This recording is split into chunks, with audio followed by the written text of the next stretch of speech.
Assalamualaikum warahmatullahi wabarakatuh. Perkenalkan, kami dari kelas 643A03, kelompok untuk mata kuliah Manajemen Keuangan, yang terdiri dari Saya Azara Indiasari dengan NIM 6424001.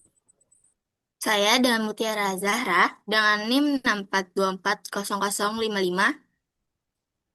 Saya Dinda Cantika Putri dengan NIM 642400092. Saya Talita Gesya Nasra dengan NIM 642400733. Pada pertemuan ini, kami akan mempresentasikan laporan hasil seminar literasi keuangan sebagian dari tugas mata kuliah Manajemen Keuangan. Saya persilakan untuk Talita untuk memulai presentasi pada hari ini. Yang pertama itu, apa sih pasar modal? Pasar modal adalah tempat bertemunya pihak yang memerlukan dana jangka panjang atau perusahaan tercatat atau emittment dengan pihak yang perlu investasi pada instrumen finansial atau investor.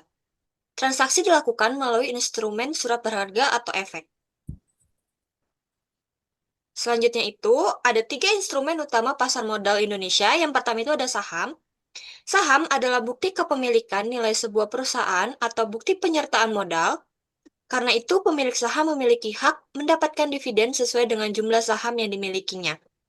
Saham bersifat kepemilikan dalam perusahaan, dikelola secara pribadi, berisiko tinggi, pembelian minimal 1 slot sama dengan 100 lembar, dapat diperjualbelikan, dan cocok untuk investor dengan profil risiko agresif atau yang mencari potensi imbal hasil yang lebih tinggi dalam jangka panjang. Selanjutnya ada surat utang atau obligasi. Obligasi itu adalah surat utang jangka menengah panjang yang dapat dipindahtangankan yang berisi janji dari pihak yang menerbitkan untuk membayar imbalan berupa bunga pada periode tertentu dan melunasi pokok utang pada waktu yang telah ditentukan kepada pihak pembeli obligasi tersebut. Obligasi diterbitkan oleh pemerintah atau korporasi, bersifat fikses atau income atau pendapatan tetap, berisiko tinggi, jangka waktu investasi panjang, acuan, banding rating, berisiko sedang sampai tinggi.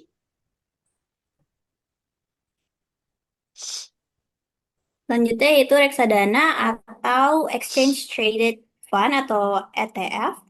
Reksadana adalah alternatif investasi bagi masyarakat, khususnya pemodal kecil atau yang minim waktu dan keahlian dalam mengelola resiko.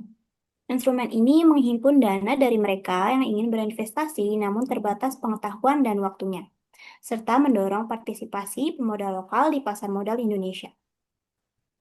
Dasar itu underlying-nya gabungan dari saham, obligasi, dan pasar uang.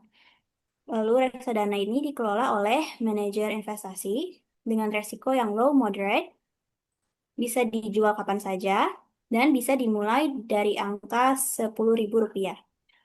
Dan reksadana cocok untuk investor dengan profil resiko yang sangat konservatif.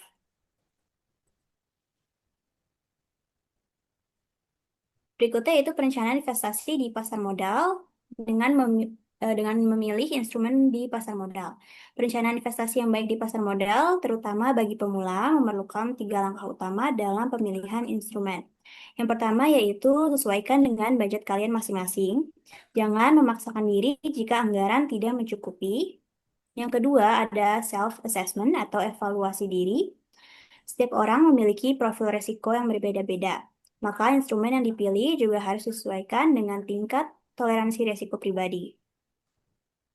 Yang ketiga, tentukan tujuan investasi. Start with why. Jika tujuannya membutuhkan uang yang banyak, maka harus mencari instrumen yang memberikan potensi imbal hasil yang lebih tinggi dalam jangka waktu panjang.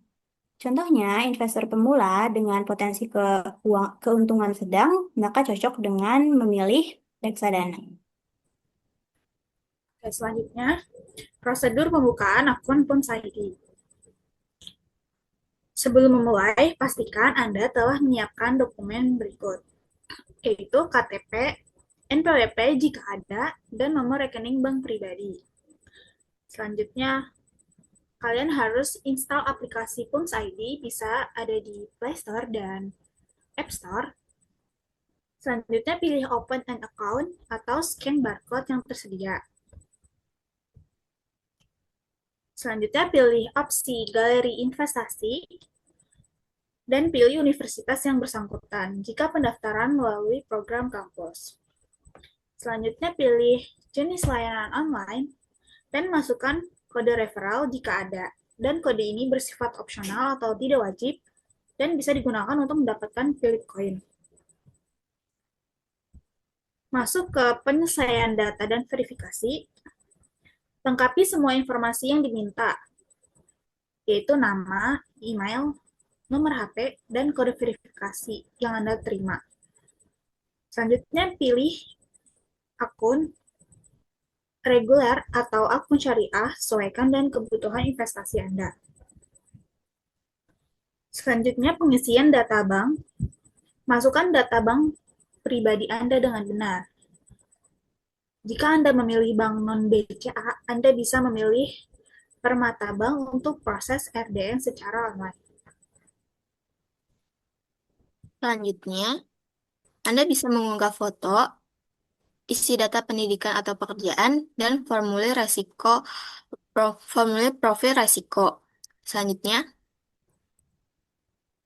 Anda bisa memilih pengaturan pilih atur nanti agar autosave tidak otomatis diaktifkan.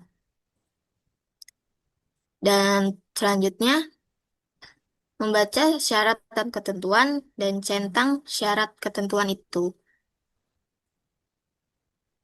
Selanjutnya, Anda bisa upload foto tanda tangan di atas kertas putih polos dan klik refresh secara berkala untuk memantau status pembukaan rekening.